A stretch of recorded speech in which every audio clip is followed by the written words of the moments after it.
Hi, I'm Mona from Change Capability, and this video are my 3 tips to determine the pace of workplace change.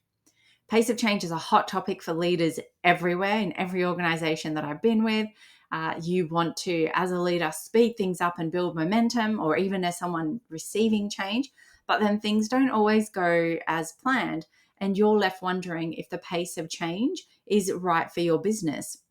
At the same token, people receiving change, some people are like, just rip the band-aid off, get this implemented. And others are saying, you know what, we need more time to think about it, to analyze, and to plan for it.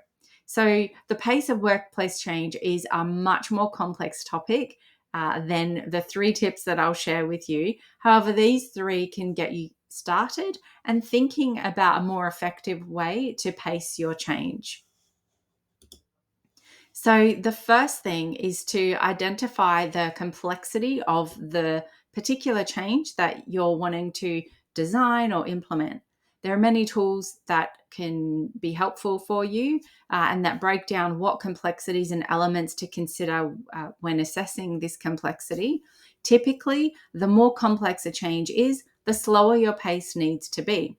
Unless you're willing to throw a large amount of resources, including people, at it. And so to ensure that it really gets the focus and energy that it deserves. And so the focus of the whole organization, if it's a change, go expanding across the whole organization, which means, is this a top priority? Do you want everybody focusing, all of their meetings, all of their daily activities on this particular change?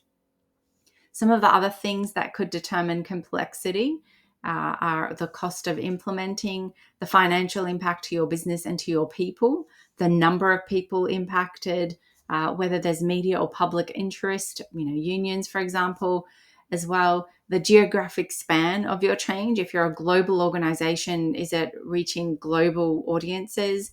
And then also, what are the general risks and the degree of process change and so on? So these are just some of the things that could help identify the complexity of change. The second tip is to identify parallel changes. So, what other changes are happening in your organization at the same time? So, you'd ideally have a spreadsheet or a dashboard of these, depending again on how large your business or organization is. So, you'd identify who's impacted, which months they're impacted, just so you can understand exactly what resources are being used during which months. So you want to know if your people have the capacity to implement this change as well as carrying out their usual functions. So if your business is usually, if you sell a lot of products over the holiday period, Christmas period, that the lead up to Christmas is really busy for your business and your people. Is implementing a major complex change during that exact time a good idea? Maybe not. So there's also seasonal things to consider within your business. So remember, it's not just about the project team's capacity. If you're getting a project team to implement, think of those highly impacted by the change and that are receiving the changes to them. Are they involved in other changes that they're also having to implement as well as carry out their work as usual?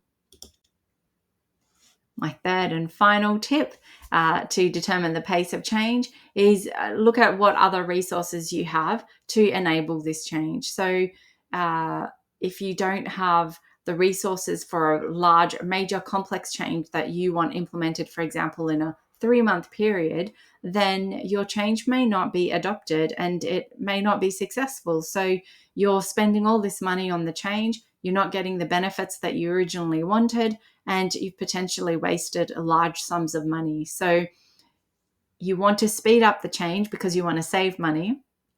But if in the end, speeding it up without the right resources loses you money in the long term, then what's the point of that? So you may as well slow it down or just plan it for another time. You also want to look at the resources that you have because you don't want to implement a change that goes really badly. We all know that creates negative perceptions, and these negative experiences, our human brains hold on to them for a lifetime. So, you may have implemented many positively experienced and perceived changes in your organization, and you've got this one experience that people will just hold on to if it's not done well. So, also implementing change too quickly while people have a lot of other things on can contribute to burnout and that change fatigue. So there's a lot of reasons why you would look at pacing your change. On the flip side, if you implement your change too slowly and people don't have enough on and people are excited to get on with things, you don't want to slow it down. You want to pick up the pace. So these are all things that you need to look into when determining the pace of change.